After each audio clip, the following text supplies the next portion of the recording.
참으로 존귀하신 하나님 아버지, 우리 하나님께서 우리 모든 삶을 주관하시고 인도하시고 우리 하나님의 선하신 때를 따라 모든 일을 이루시는 것을 믿고 진심으로 감사드립니다. 모든 만사에 때가 있다 말씀하여 주셨사오니 우리가 예배할 때에 또 하나님을 경외할 때에 하나님께 마음을 모아야 할 때에 우리의 그 때를 잘 분별하여 하나님 앞에 합당한 예배를 드릴 수 있는 저희가 되게 하여 주시옵소서. 우리 하나님 아버지께서 우리를 사랑하셔서 우리를 가장 선한 길 가운데로 늘 인도하여 주시는 것을 감사드립니다.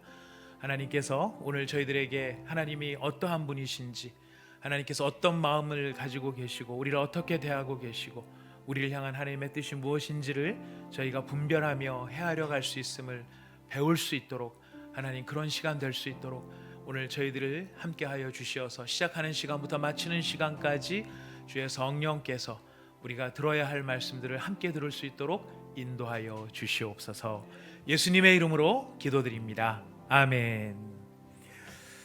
네, 감사합니다. 이제 오늘 저희가 지난 시간에 저희가 그 성경 목록가를 배웠는데요. 혹시 줌으로라도 한번 해보셨다. 지난번에 저기 성경 공부 시간에 수요예배 시간에 그 성경 목록가 기억이 나신다. 기억은 아니 배웠다, 들었다 하시는 분들 잠깐 손 들어주시면. 김현주 전사님, 우리 새로 한번 해볼까요? 네. 성경 목록가가 아니죠. 제가 지금 약간 제자들, 그 저기 전사님께서 그때 그 그림으로 설명을 해주실 때에 한 사람을 빼먹었다고 하십니다. 안타깝게도 저희는 다 들어간 줄 알았는데 한 사람이 빠져 있어서 빠진 사람 놓고 가면 안 되지 않습니까? 저희가 함께 다 같이 가야 되는데요. 12명의 제자 가운데 한 사람도 예수님이 놓친 사람이 없는데 우리가 한 명이라도 놓쳐서는 안 될 것 같습니다. 제가 전사님께 미처 빨리 말씀을 못 드렸지만 잠깐 나오셔서 빼먹은 한 사람에 대해서 마저 그림으로 이야기를 해주십시오. 아마 다 베드로, 안드레, 야고보, 요한 이거 다 기억하실 텐데 거기 바돌로메까지 들어갈 수 있도록 같이 한번 기억을 상기시켜 주시면 감사하겠습니다. 우리 김현주 전사님 나오실 때 따뜻한 박수로 맞아주시면 잘 부탁드리겠습니다.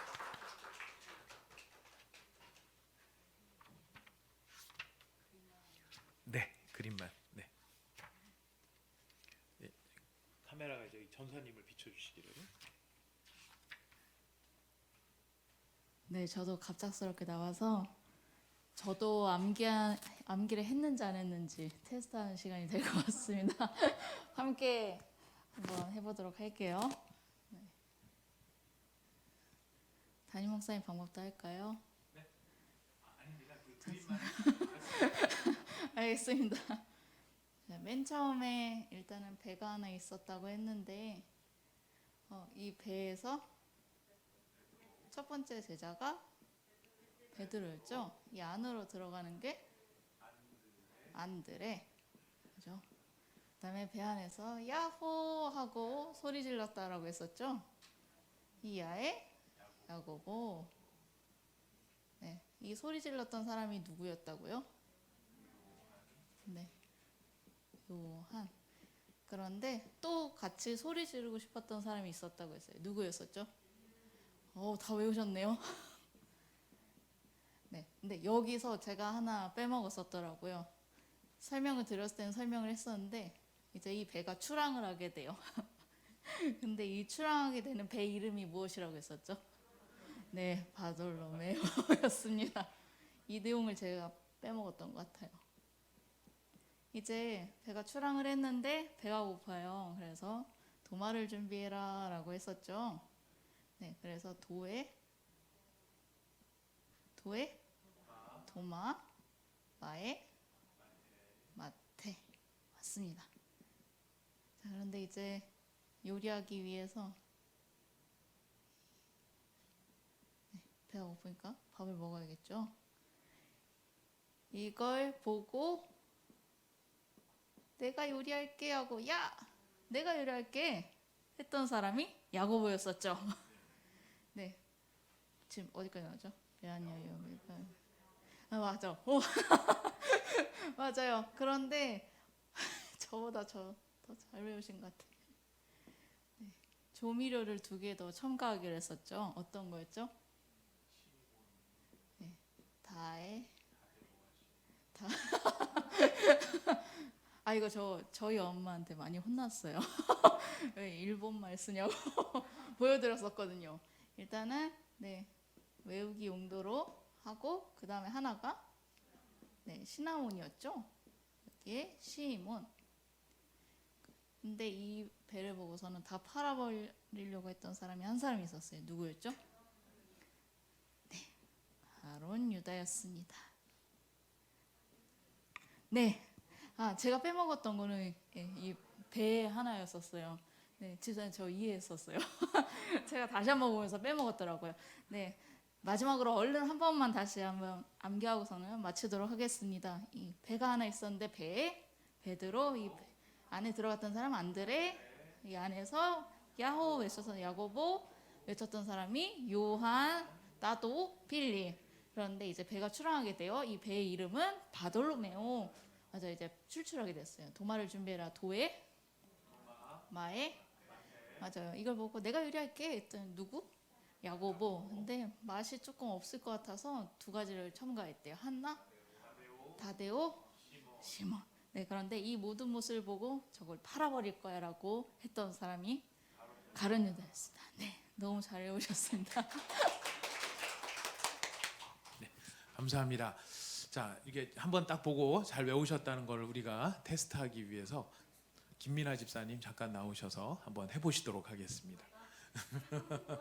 2번 보셨기 때문에 예, 충분히 하실 수 있을 것 같습니다. 네, 어려울 것 같아요. 어려울 것 같아요. 네, 차라리 노래를 부르시겠다. 네, 서윤미 집사님. 아 그때 참 추석 카페 해가지고 네 추석 때 가족들을 섬기시느라고 그때 수요 예배 때 나오지를 못하셨습니다. 안타깝게도 네. 그 2번 하신 분이 박임순 권사님밖에 안 계신가 봐요. 우리 박 권사님 한번 모시겠습니다.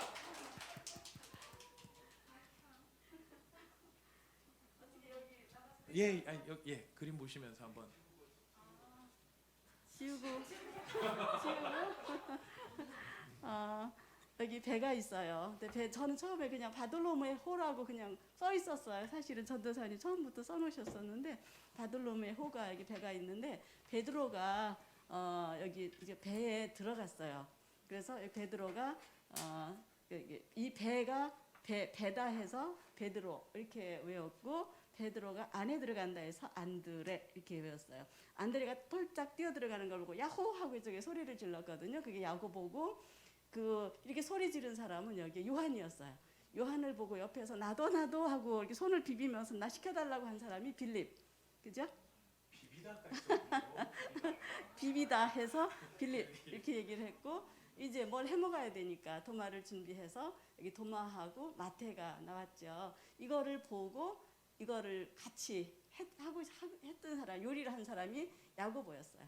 그리고 이제 맛이 심심하니까 조미료를 2개가 썼는데 다대기하고 시나몬, 그래서 다대요하고 시몬 이렇게 해서 요리를 해 먹었대요. 이걸 보고 약이 올라서 가룟 유다가 다 팔아버릴 거야라고 여기서 했대요. 자, 그러면은 그냥 우리가 스토리는 잘 기억하기 위해서 우리가 한번 해봤던 거니까요. 차례대로 한번 예수님의 12제자를 순서대로 해보도록 하겠습니다. 베드로, 안드레, 야고보, 요한, 빌립, 바돌로메, 야고보, 도마부터군요. 죄송합니다. 도마, 마테, 야고보, 다데오, 시몬, 가룟 유다. 예, 12명. 예, 12명의 제자들을 잘 외워 주셨습니다. 네. 우리가 이렇게 12명의 제자를 잘 기억하고요. 다음에 신약의 지도도 우리가 그때 했었는데 머릿속에 한 번만 잠깐만 상기를 시켜보도록 하겠습니다. 지역으로 제일 중요한 3가지 지역이 있었죠. 제일 위에 갈릴리, 가운데 사마리아, 제일 밑에 유다. 근데 우리가 지명을 잘 외울 수 있도록 참 동네들이 함께 가시는 가시길이 다 모여 있었죠. 갈릴리 지역에 제일 위에 헬몬산 밑에 가이사랴 빌립보, 그 다음에 갈릴리의 제일 중요한 도시 가버나움, 그 다음에 가나, 가나 옆에 이제 거라사 혹은 가다라 지방이 있는데요. 다 가시가 모여 있었어요. 자, 가나 밑에 바로 뭐가 붙어 있습니까? 나사렛이 붙어 있고요. 나사렛 밑에 같은 나시인 나인이 붙어 있습니다. 그 다음에 사마리아 성에는 사마리아가 시옷으로 시작하는데 거기 사마리아의 제일 중요한 동네가 시옷, 수가성이 있었습니다. 아마 기억이 나시라고 생각합니다. 그리고 밑에 유다로 내려가면 유다는 또 재밌게 이응 도시들이 다 같이 몰려 있었어요. 유대에서 제일 중요한 도시가 예루살렘. 예루살렘에서 북쪽으로 조금 위로 올라가면 엠마오, 또 엠마오에서 조금 더 내려가면은 에브라임이 있었고요. 여기 지금 예루살렘 다음에 엠마오 그 다음에 그 에브라임까지는 다 산 능선을 따라가는 것이고요. 저 밑에 요단강 쪽으로 꺾어서 내려가서 요단강 바로 옆에 붙어 있는 도시가 여리고였어요. 다 이응으로 시작하는 동네들이에요. 자, 그런데 이렇게 다 이응으로 시작하는 동네들 밑으로 내려가면 비읍 동네가 나타나는데 저도 한 가지 추가를 했습니다. 제일 밑에 예루살렘 밑에 내려가면 제일 밑에 쪽에 베들레헴이 있어요. 베들레헴이 있어요. 베들레헴이 있으면서 베들레헴과 이어지는 옆 라인에 다 비읍으로 시작하는 베들레헴, 베다니, 그 다음에 저 건너편에 벳다바라 이렇게 다 비읍으로 시작하는 동네가 있었다. 그래서 제일 밑에 예루살렘 밑에 쪽으로 오면은 뭐를 생각하시면 돼요? 베들레헴을 생각하시면 됩니다. 제가 이걸 조금 더 열심히 연구를 해가지고요, 머리부터 시작해서 배꼽까지 해가지고 한번 성경 지명을 외울 수 있는 방법은 없는지 한번 생각해 보도록 하겠습니다. 있을 것 같아요. 왠지 뭔가 있을 것 같아요. 베들레헴이 나온 거 보면 배꼽 지방에 예루살렘이 하나 들어갈 것 같은 그런 느낌도 듭니다. 아무튼 이렇게 해서 지명을 우리가 지금 제가 기억하시도록 도와드렸는데요. 그 지명을 아는 것이 왜 중요할까요? 예수님께서 일하신 모든 일이 그냥 어디서 누구를 안진뱅이를 고쳤다더라, 어떤 사람을 살렸다더라, 이런 사건은 항상 특정한 장소를 배경으로 해서 일어납니다. 근데 그 배경들을 우리가 잘 찍어보면은, 위치를 살펴보면은 예수님께서 사역의 방향과 목표를 어떻게 정하시고 계시는가 하는 것들을 우리가 더 잘 알 수 있기 때문에 지명을 아는 것이 사실은 성경을 이해하는데 굉장히 큰 도움이 됩니다. 사실 성경을, 지명을 잘 이해하는데 제일 좋은 방법은 뭐냐면은 직접 가보시는 거예요. 그래서 성지순례를 그래서 가는 거거든요. 그러니까 그냥 가기 전에 사실 많은 공부를 하고 이런 사전 공부를 많이 하시고 가서 성지순례를 하면 공부한 것만큼 또 보이게 됩니다. 또 그렇게 해서 보고 나면은 그 느낌들이 더 생생하게 우리에게 다가오게 되죠. 하여튼 그런 면에서 우리 일단 이거부터 직접 지금 하여튼 코로나 때문에 어디 단기 선교도 못 가고 여러 가지 못 가고 있지만 언젠가 이런 것들이 좀 풀려져서 우리가 건강한 모습으로 다시 자유롭게 여행할 때가 돌아오면 한번 성리순례를 다녀오겠다 이런 생각을 가지고 지금 우리가 하고 있는 것들 여러분 머릿속에 차곡차곡 정리해 놓으시면 아마 큰 도움이 되시리라고 생각합니다. 이제 신약 파노라마에서 저희가 지금 진행하고 있는 것은 예수님의 생애의 순서를 기억을 해보는 것입니다.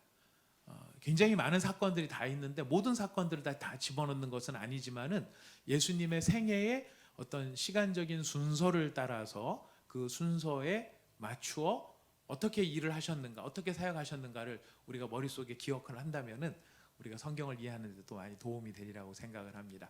근데 어렵지 않다고 했습니다. 우리 교재가 참 잘 만들어진 교재라서 교재를 개발하신 분이 이 예수님의 생애의 순서를 ABC에 맞추어서 알파벳 순서대로 정리를 해 놓았습니다. 그래서 A는 무엇이었죠? 예수님의 생애의 시작 A는 엔젤. 왜 엔젤로 시작하죠? 예고로부터 시작하죠. 예수님께서 태어나실 것이다 라고 하는 예고를 누가 합니까? 천사의 예고로 시작된 예수님의 인생, 생애. 그 다음에 두 번째는 B는 무엇이었죠? 버스, 탄생이었어요. 예수님의 탄생에서 우리가 기억해야 될 중요한 것은 약속한 예언의 말씀대로 이루어진 탄생이라는 거죠. 그래서 원래 마리아의 고향은 어디였습니까? 나사렛이었어요. 성경에 보면은 마리아가 나사렛에 살고 있는 게 나와요. 그 나사렛에 살고 있던 마리아가 결혼도 요셉과 함께 나사렛 근처에서 했는데 정작 아기는 어디서 낳습니까? 베들레헴. 자, 베들레헴 이제 안 잊어버리시겠죠? 베들레헴은 그러니까 이스라엘 전체로 놓고 보면은 어디쯤에 있어요? 저 밑에 지역에 있는 거예요. 밑에 지역. 근데 나사렛은 어디쯤 있었습니까? 갈릴리 옆에 있었거든요. 그러니까 굉장히 먼 거리를 만삭이 되어져서 내려왔어요. 내려온 이유는 예수님이 베들레헴에서 탄생하실 것이라는 예언의 말씀이 이루어지도록 하기 위해서 됐는데, 사건은 바로 그 호적을 정리하기 위한 세상의 사건이, 그 사람들이 그걸 의도한 바는 아니지만은 자기들도 모르게 뭘 이루어졌다? 하나님의 계획을 이루어줬다. 그래서 우리가 지금 눈앞에 보이는 세상의 일들이 참 다 이해가 안 되는 부분도 많고 우리 마음에 안 받는 부분들도 사람에 따라서는 다 있을 수 있어요. 하지만 우리가 그렇게 이루어지는 세상의 권세자들에 의해서 이루어지는 역사를 할지라도 그 사람들은 그 사람들도 모르게 무엇을 이루는 도구로 쓰임 받을 수 있습니까? 하나님의 역사를 이루는 도구로 쓰임 받을 수 있다라는 것이, 바로 그걸 보여주는 게 무엇이냐면 예수님의 탄생입니다. 자, 탄생하신 예수님이 어린 시절에 무엇을 하고 지내셨습니까? 그게 씨죠. 씨는 카펜터. 예수님이 어린 시절에 아버지 요셉을 따라서 목수의 일을 하셨습니다. 그렇게 예수님은 어린 시절 부모님에게 정말 사랑하고, 부모님을 사랑하고 존경하고 효도하는 그런 자녀로 성장을 하셨습니다. 자녀로 성장하신 예수님이 공생애를 시작하시는데, 공생애의 첫 번째 사건은 C 다음에 D죠. D는 무엇이었죠? 도부였습니다. 그래서 도부하고 피전의 차이는 비누냐 세제냐의 차이다라고 말씀을 하셨었지만은, 성령을 도부라고 했던 것은 도부가 산비둘기였었어요. 집비둘기를 보통 피전이라고 얘기했는데, 제사를 지낼 때도 보통 집비둘기가 아닌 산비둘기로 제사를 지낸다고 했었습니다. 근데 그렇게 산비둘기가 가지고 있는 특징도 말씀을 드렸습니다. 산비둘기가 가지고 있는 그 집비둘기와 다른 특성. 집비둘기는 그냥 짝짓기 때가 되면 아무 짝하고나 이렇게 짝을 지어서 알을 낳는데, 집비둘기는 평생에 오직 한 짝하고만 살아가는 그런, 그래서 순결의 상징이죠. 그런 의미에서 이제 순결의 상징이고요. 그 다음에 두 번째는 산비둘기는 시끄러우면 날아가 버립니다. 떠나가 버립니다. 그래서 이 성령께서 우리 가운데 임재하셨을 때 우리의 마음이 부산하고 우리가 막 심란하면 성령께서 그냥 지켜보세요. 떠나지는 아니하시고 지켜보십니다. 우리가 성령의 음성을 잘 듣기 위해서는 뭐가 필요하냐면은 우리들의 마음을, 성령의 음성을 들을 수 있도록 우리들의 생각과 우리의 마음을 조용히 하는 일들이 필요합니다. 그래서 우리가 우리의 기도 시간 가운데 우리가 하고 싶은 이야기만 다 하고 기도가 끝났다라고 나오는 것으로 충분하지 않고요. 이제 우리가 하나님의 임재를 기다리면서, 임재를 사모하면서, 그 임재를 추구하면서 하나님 자신을 원하는 기도의 시간들이 우리에게 더 늘어나야 된다라는 것을 계속해서 말씀을 드리고 있습니다. 아무튼 예수님께서는 그 세례를 받으실 때 성삼위 하나님께서 그 세례받는 장소에 함께 나타나셨고, 그 일로 말미암아 이제 예수님이 공생애를 시작하셨습니다. 자, 세례를 받아서 성령이 충만해졌습니다. 충만해진 다음에 하신 일은 D 다음에 E예요. E는 무엇이었죠? 에너미였어요. 에너미. 적군이에요. 원수예요. 성령이 충만하셔서 하신 일은 원수에게 시험 받으시고 그 원수를 이기는 일이었습니다. 공생애를 시작하시기 전에 사탄을 이기시고 사탄의 권세를 말씀으로 먼저 승리하신 후에 예수님께서 사역을 이어가시죠. 그 다음에 그 원수를 이기고 돌아오신 다음에 이 다음에 F였어요. F는 followers. 그게 제자들이었어요. 그래서 광야에서 시험 받고 돌아오신 다음에 제자들, 12제자들을 부르셔서 세우셨고, 12제자들, 그래서 이게 여기가 나왔습니다. 우리가 여기 나온 이유가 그거 하다가 이게 나왔었어요. 그래서 배로 시작해서 가로 끝나는 12명의 제자들 얘기했었고요. 그 다음에 예수님께서 제자들과 함께 하셨던 첫 번째 일은 A, B, C, D, E, F, Z. G는 뭐였냐면은 게스트였어요. 손님. 어떤 손님으로 가셨습니까? 혼인잔치의 손님으로 가셨어요. 거기서 제자들에게 보여주신 첫 번째 기적이 물이 변해서 포도주가 되게 하신 것. 그것은 어떤 능력을 나타내신 거였냐면은 창조주의 능력을 나타내신 거였습니다. 단순히 물이 포도주가 모자라니까 거기다 물을 섞어서 물 섞은 포도주를 내주신 게 아니고 H2O라고 하는 분자 자체를 바꾸셔가지고 술이라고 하는 분자로 바꿔버리실 수 있는, 그것은 예수님이 창조주이시다라고 하는 것을 보여주시는 사건, 이것이 게스트, 제자들에게 예수님이 어떤 분인가를 알려주셨던 거죠. 그 다음이 A, B, C, D, E, F, G 다음에 H였습니다. H는 무엇이었죠? 기억나십니까? 하우스 클리닝. 하우스 클리닝. 하우스 클리닝은 어떤 예수님이 청소를 하셨다가 아니고 성전을 정화하신 거였어요. 성전을 정화하신 그 근본적인 이유는 성전의 목적이 하나님과 교제하기 위해서 만들어진 곳이 성전인데, 그 성전이 뭐가 됐습니까? 장사꾼들이 장사하는 게 아니고 제사장들이 장사꾼이 된 거예요. 문제의 심각성은 거기에 있는 것입니다. 종교 지도자들이 지도자로서의 책무와 책임을 가지고 그 직책을 수행하는 것이 맞는데, 종교 지도자들이 뭐가 돼버렸냐면 장사꾼이 돼버린, 그것이 이 성전의 타락의 모습으로 나타난 거죠. 근데 그 사람들이 장사하는데 그 장사의 빌미가 무엇입니까? 그 사람들이 비단을 파는 게 아니죠. 재물을 파는 거예요. 재물을 파는 건 누구를 빙자한 것입니까? 하나님을 빙자해서, 하나님을 이용해서, 그 하나님을 이용해 자신들의 재물을 늘리는, 바로 그것이 문제의 근본이었어요. 그러니까 하나님이 이 제사장, 거기 장사꾼들이 있어서 장사가 잘못된 거다, 사업이 잘못된 거다, 그게 아니고 경배와 찬양을 받으시며 하나님과 교제해야 되는 그 자리가 하나님을 이용해서 제 배를 불리려고 하는 장사꾼의 소굴이 됐다는 의미는 바로 하나님을 이용하는 사람들이 늘어났다는 거예요. 그런 맥락에서 놓고 보자면은 제사장들만이 문제가 아니라 하나님과 교제하는 것에 관심이 없고 하나님 자신을 추구하지 않고 나한테 문제가 있거나 나한테 어려움이 찾아왔을 때 그 어려움을 하나님의 힘으로 극복하기 위해서 그때만 하나님을 찾는다면 그거는 누구의 심정이랑 똑같아지게 되는 것입니까? 바로 이 장사꾼이었던 대제사장이나 사두개인들하고 같은 심정이 된다는 것이. 하나님을 경배하지 않고 하나님을 이용하려고 하는 것은 언제나 종교생활, 그릇된 종교생활로 가려고 한다는 것입니다. 그 많은 이단들의 문제가 거기에 있어요. 이단들의 문제의 포인트가 어디에 있냐면 그 사람들이 하나님을 바르게 경외하는 일에 이 사람들을 이렇게 성도들을 데려가고 성도들이 하나님을 경외하도록 만들어주는 게 아니라 누구를 추종하게 만들죠? 교주를 추종하게 만들죠. 교주를 추종하게 만들므로 하나님을 빙자해서 자기가 이득을 보려고 하는 거예요. 어떤 명분이든 상관없어요. 명분이 뭐 겉으로 쌓여 있는 것이 막 거룩이고 영광이고 막 그런 것처럼 보여도 뭘 보면 압니까? 늘 성경은 우리에게 얘기하시죠. 무엇으로 그들을 알 것이라고요? 열매로 그들을 알 것이다. 열매로 그들을 알 것이다. 바로 이런 면에서 예수님께서 하셨던 H의 사역에서 하셨던 것이 바로 하우스 클리닝, 성전을 정화하시는 거였어요. 근데 정화하신 그 계기가 있었습니다.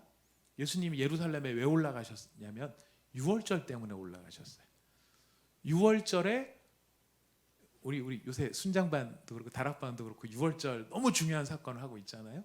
하나님의 구원을 기념하고 하나님의 구원을 찬양하는 그 영광스러운 자리인데 그 영광스러움을 누리려고 갔더니 영광은 없고 돈만 잡고 왔다 갔다 하는 것 때문에 예수님께서 이 6월절조차도 이런 식이라고 하면 안 되겠다 해서 이제 예수님께서 뒤집으셨죠.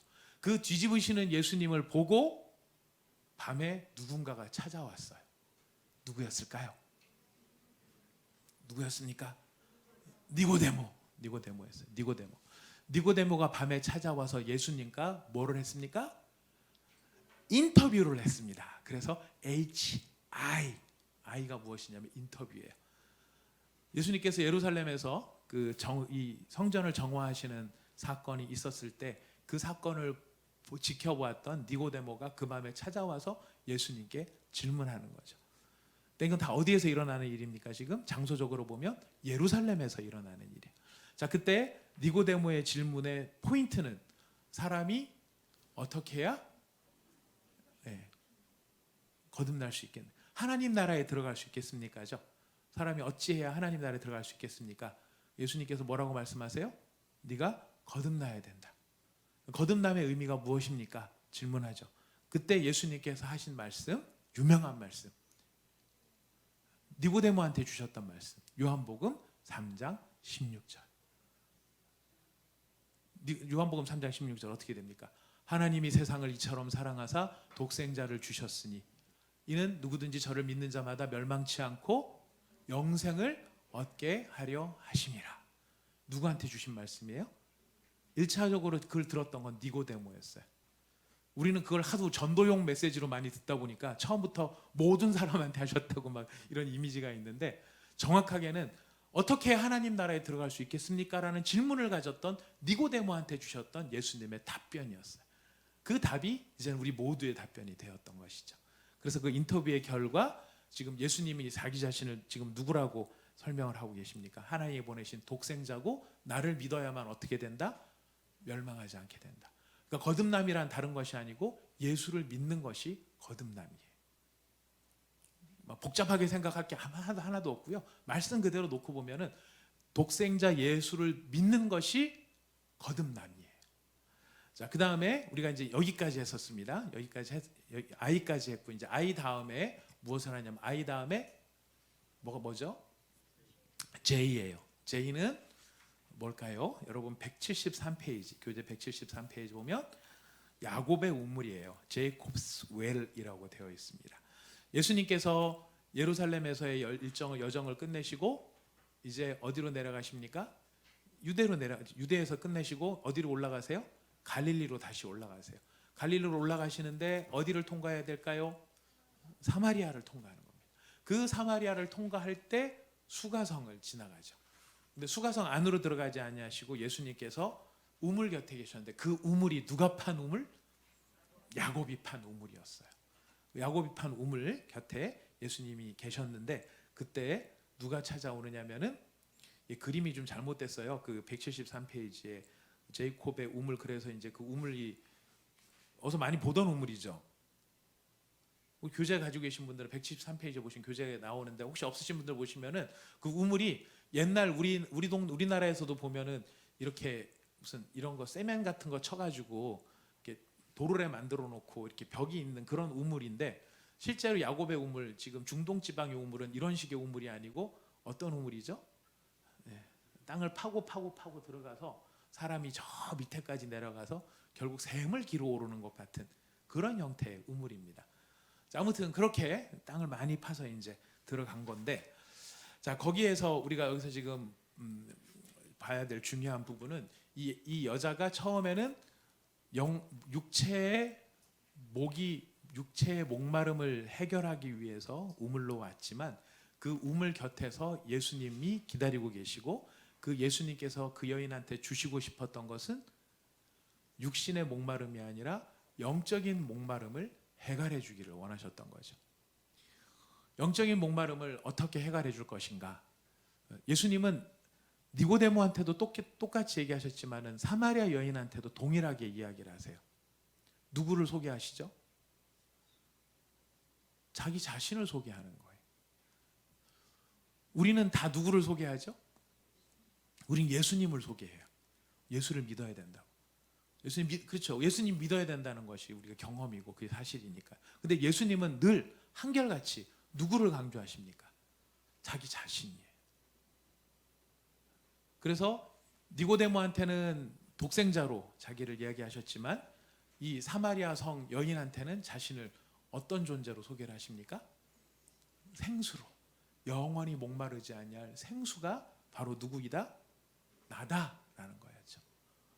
그래서 그 예수님을 믿게 되는데, 우리가 여기서 이제 재미있게 이 교재에서 재미있게 이야기하고 있는 것은 무엇이냐면 여러분들 전도를 할 때 한번 생각해 보십시오. 전도를 할 때 사회 지도층에게 전도를 하는 것이 효과적일까요? 사회 하류층한테 전도를 하는 게 효과적일까요?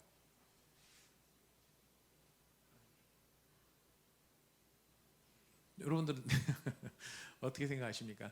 저기 대통령이 예수 믿는 것이 효과가 빠를까요? 저 밑에 지금 여기 나오는 죄 많은 여자가 뭐 창녀는 아니었던 것 같아요. 다만 남편이 많았다는 것이 좀 차이지. 근데 이렇게 이런 중혼을 했었던 이 여자, 근데 이 동네에서는 손가락질 받고 있었던 이 여자, 바로 이렇게 다른 사람들한테 손가락질 받고 천대받는 이 사람한테 복음을 전하는 게 효과적일까요? 아니면 대통령한테 복음을 전하는 게 효과적일까요?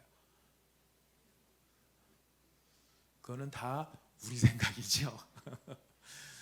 그래서 이제 대통령한테 전하는 게 좋겠다라고 하는 것을, 그런 전도 방법을 고지론이라고 이야기합니다. 위에 있는 사람이 예수를 믿으면 그 영향력이 밑으로 파급 효과가 커질 거기 때문에 상부층을 공략해서 전도를 해야 된다. 이제 그렇게 하는 전도 방식이 있어요. 자, 이렇게 하면 영향력은 되게 커 보이지만 우리 또 부작용도 알고 있죠. 어떤 부작용이 있을까요? 어떤 부작용이 있냐면 상부층이 쫙 변화돼서 이 사람이 예수를 믿고, 야, 예수 믿으니까 좋다, 너도 예수 믿어, 그러면 밑에 있는 사람들이 어떻게 되기가 쉬워요? 눈치를 보고 진짜로 예수를 믿어서 예수를 믿는 게 아니라 상황 때문에, 여건 때문에, 환경 때문에 자기가 예수 믿는 척하기가 쉬워진다라는 거예요. 그래서 문제가 뭐가 되느냐면 진짜로 변해서 변화되는 게 아니라 그냥 문화만 생긴다는 거예요. 이게 무슨 모습만 남는다라는 거예요. 그러니까 어떻게 종교 생활을 해야 되는가, 이런 거를 배우죠. 기도를 하고 예수님의 이름으로 기도합니다. 이렇게 기도하면 돼. 라고 해서 교육을 받아갖고 그런 기도를 흉내내고 따라는 할 수 있어요. 따라는 할 수 있지만 뭐는 안 돼요? 뭐가 안 될까요? 진심이 거기에 안 담긴다는 거예요. 왜냐하면 내가 정말 예수를 만나서 예수를 깨달아서 그 예수를 주로 고백하는 그 고백이 있어야 살아있는 믿음이 되는데, 이거는 분위기상 휩쓸려 가게 되면, 그러니까 믿어줘야 내가 산다라는 생각 속에서 그런 부정적인 영향이 나타날 수도 있다라는 거예요. 그렇다고 다 그런 게 아니에요. 늘 우리가 조심해야 될 거는 작은 일반론적인 예외적인 상황을 가지고 그걸 일반화시켜서 그냥 다 싸잡아서 얘기를 하는데 그런 건 아닙니다. 분명히 장점도 있고 단점도 있어요. 그 단점을 우리가 잘 예의주시할 필요가 있어요. 대신에 이런 사마리아 여인 같은 죄 많은 여자가 예수를 믿었다. 그러면 단점은 뭘까요? 단점부터 얘기해 보면, 뭐 저런 여자가 믿는 거를 뭐하러 믿어? 막 이제 이런 생각이 드는 거예요. 근데 장점은 뭘까요? 그렇죠. 이런 경우가 파워가 생기려면 어떤 때 진짜 영향력이 생길까요? 그렇죠. 이 여자가 진짜 변할 때 거기서 영향력이 생긴다는 거예요. 진짜이기 때문에 영향력이 생길 수 있는 것. 이런 경우는 사실 접근하기는 되게 어렵지만은 이거는 진심이 느껴지는 거예요. 그리고 그 여자가 변한 걸 보고 사람들이 정말 저런 사람이 이렇게 변할 정도라면 그게 진짜구나, 이렇게 하기가 훨씬 쉽다라는 거예요. 그러면은 앞에 게 옳은 방법이냐 뒤에 게 옳은 방법이냐, 둘 다 필요한 방법이에요. 왜 둘 다 필요하냐면은 예수님은 지위를 가지고 사람을 만난 게 아니라 그 영혼을 보시면서 사람을 만났기 때문이에요. 아까 말했던 니고데모 같은 경우에는 지도층 인사예요. 밤에 몰래 찾아와야 될 만큼 사람들의 눈을 의식해야 되는 그런 지도층 인사였어요. 그 사람도 만나셨어요.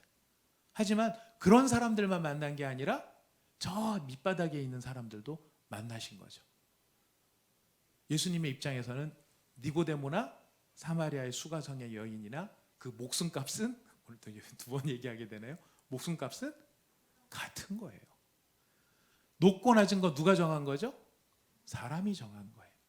하나님께서 보셨을 때는 그 영혼의 가치가 동일한 거예요.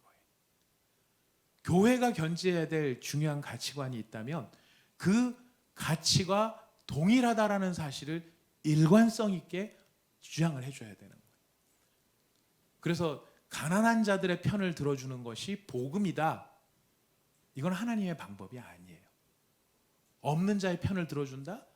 자기가 굉장히 자애롭고 뭐 이렇게 너그러운 것 같지만은 그건 지금 하나님 앞에서는 모든 목숨값이 같다라고 하는 사실을 본인이 모르고 있는 거예요. 소유의 많고 적음에 대한 문제에 대해서 모세가 이야기하죠. 재판할 때 재판관들한테 경고하십니다. 뭐라고 경고하십니까? 뇌물 받지 마라. 판결을 그르칠까 염려가 된다. 이것만 있습니까? 가난한 자라고 해서 편들어 주지 마라. 부자라고 해서 편견 갖지 마라. 재판은 어떻게 되니까? 공평해야 되니까. 바로 이런 마음이 우리가 한 영혼을 대하는 자세로 요구받는 것이라고 하는 거예요. 그래서 이 사회적으로 지위가 높거나 부자라고 해서 우리가 경계를 하고 밀어내야 될 대상이거나 또 더 거기다가 매달려야 될 일도 아니고, 없다고 해서 없는 사람을 멸시하는 것도 문제지만 무조건 그 사람을 편을 들어주는 것이, 그것이 복음은 아니라는 것이죠.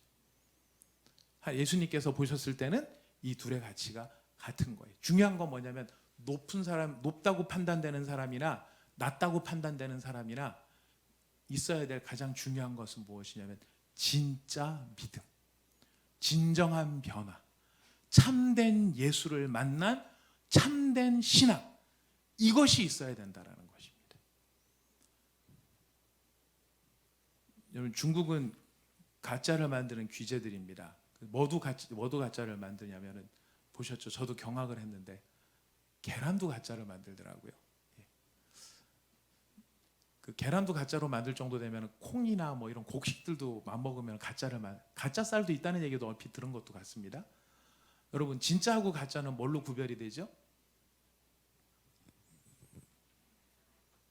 심어보면 압니다.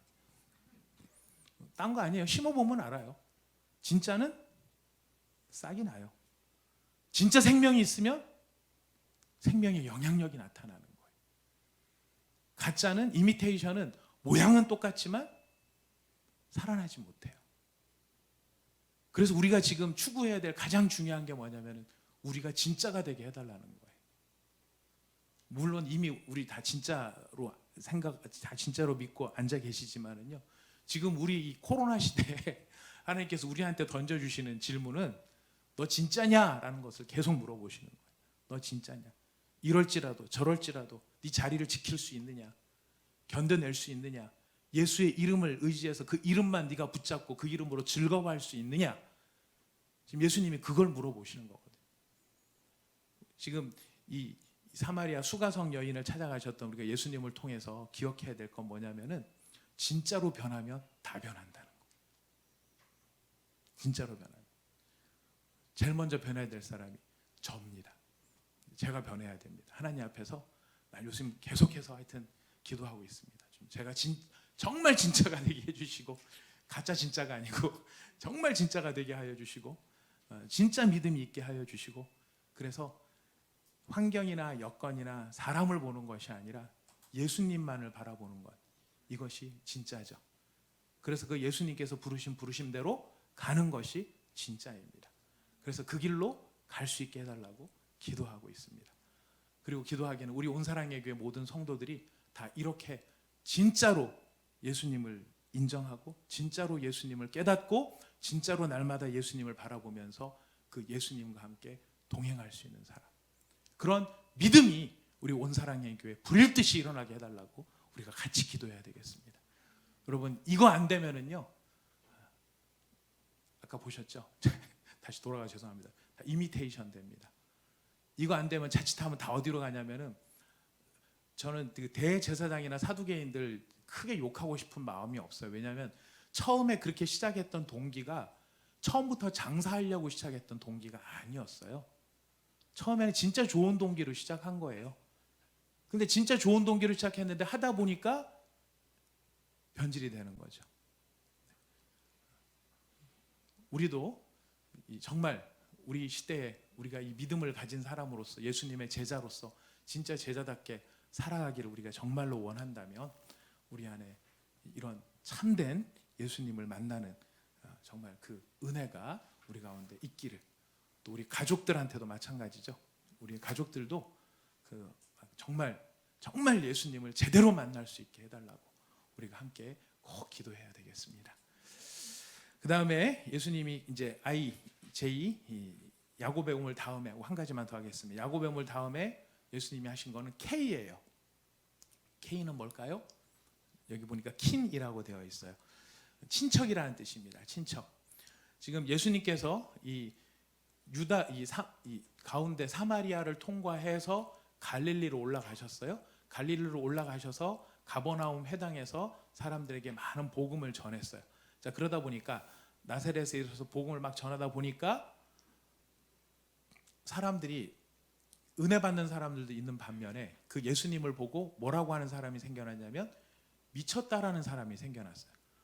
저 예수 제가 목수 아들인데 목수 아들로 목수쟁이나 하던 애가 갑자기 막 말씀 전하고 막 기적을 행하고 희한한 일을 하고 있어. 그랬을 때 예수님을 믿고 할렐루야 하는 사람이 있었던 반면에 너무 예수님의 어린 시절도 잘 알고 예수님의 생활을 잘 알고 있었던 사람들은 그런 예수님을 하나님이신 예수님, 하나님의 아들이신 예수님으로 받아들이지를 못하고 그것을 거부하는 사람들이 생겨났어요.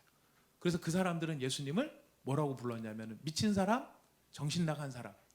그래서 누구한테 와서 신고를 했을까요? 그렇죠. 마리아한테 가서 신고를 한 거예요. 아무래도 예수가 당신 아들이 좀 이상해졌나 봐요. 그래서 성경에 보니까 예수님께서 이렇게 복음의 말씀을 가르치려고 하시는데 누가 바깥에 와서 기다립니까?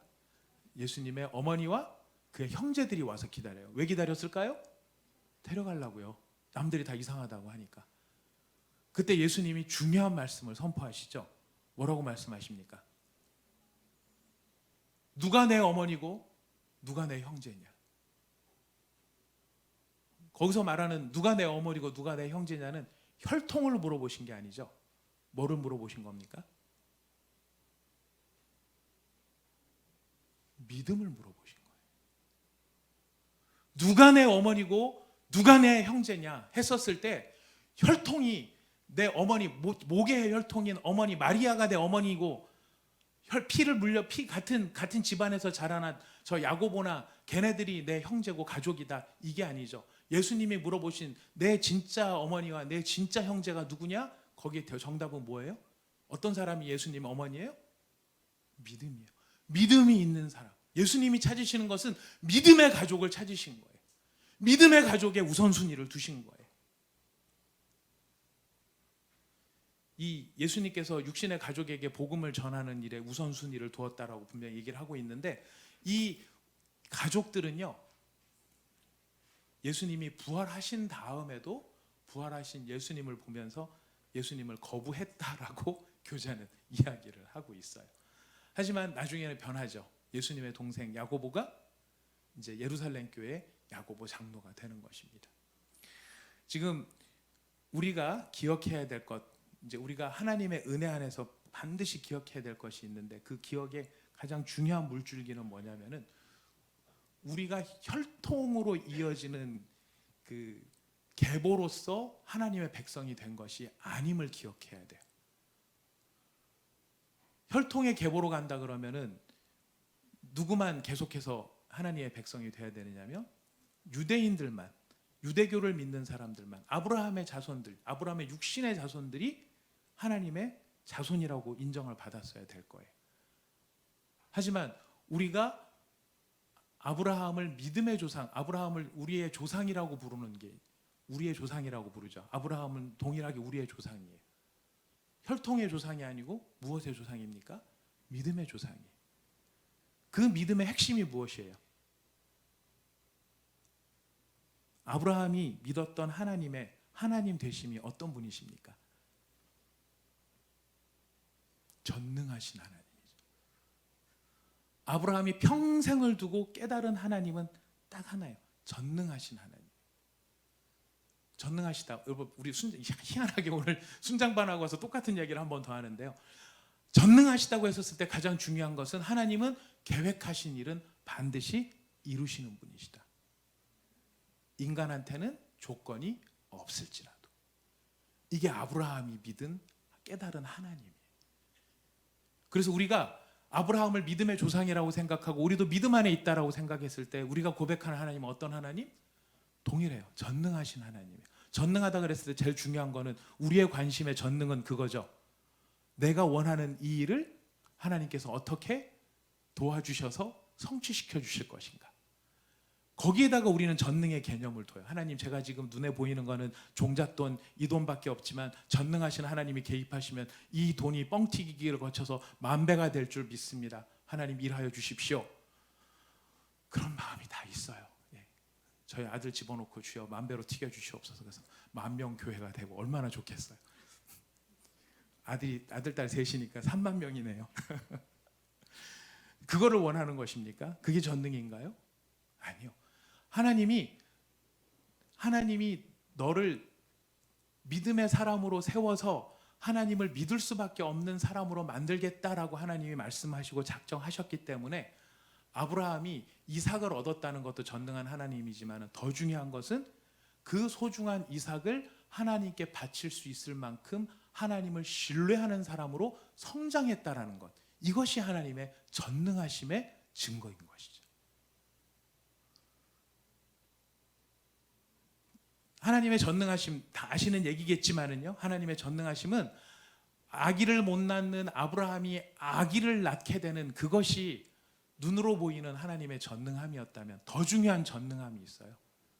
내가 택한 백성은 반드시 어떻게 하시고야 말겠다는 것입니까? 모리아산까지 데려가서 거기서도 나를 신뢰할 수 있을 만큼 나를 온전히 믿는 사람이 되도록 하고야 말겠다. 이것이 성화고 이것이 영화예요. 그래서 우리가 가야 하는 모든 길에 있어서도 하나님의 전능하심이 어떻게 드러납니까? 나를 봐도 그렇고 우리의 가족들을 봐도 그렇고 우리 주변 사람들을 봐도 그래요. 저 믿음 생기겠나? 저 사람이 믿음 있겠나? 하나님이 우리가 아무리 옆에서 도와주려고 그래도 안 돼요. 우리 그 자녀 가지신 부모님들은 더 잘 아실 거예요. 이게 자식이 내 마음대로 안 된다는 거 더 잘 아실 거예요. 여러분 그 자식 믿음 어떻게 갖게 되는지 아십니까? 내 힘으로 안 되는데요. 누가 개입하세요? 하나님이 개입하시는 거예요. 하나님이 그 인생을 개입하셔가지고 그 인생으로 하여금 하나님 앞에 항복하고 나올 수밖에 없도록 그 인생을 책임져 주시는 분이 누구십니까? 하나님이신 거예요. 근데 그 하나님이 일하시는 게 우리 눈에는 더디 보이니까 지금 누구처럼 반응해요? 아브라함처럼 반응한다는 거예요. 아브라함이 어떻게 반응을 했습니까? 다메섹 엘리에셀이라마. 그래서 내 아들 삼으려고 하고 자기 눈에 봤을 때 이게 안 될 것 같으니까 이스마엘을 낳아놓고 이게 내 아들이라고 얘기를 하고 하나님은 그건 네 방식이고 내 방식이 있어라고 이야기를 하시는 거죠. 그 내 방식을 신뢰하고 거기에 아멘하고 그 하나님이 일하시는 것을 보게 되면서 깨닫게 되면서 아브라함한테 믿음이 생기는 거죠. 어느 정도의 믿음.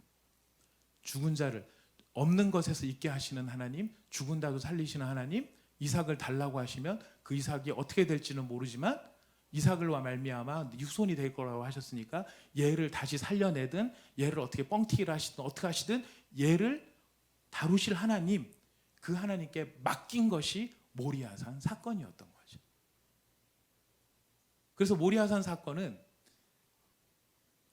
하나님을 향한 아브라함의 고백이 나타나는 사건인데 하나님을 어떤 하나님으로 고백하는 사건입니까? 정리합시다. 전능하신 하나님으로. 전능하신 하나님으로.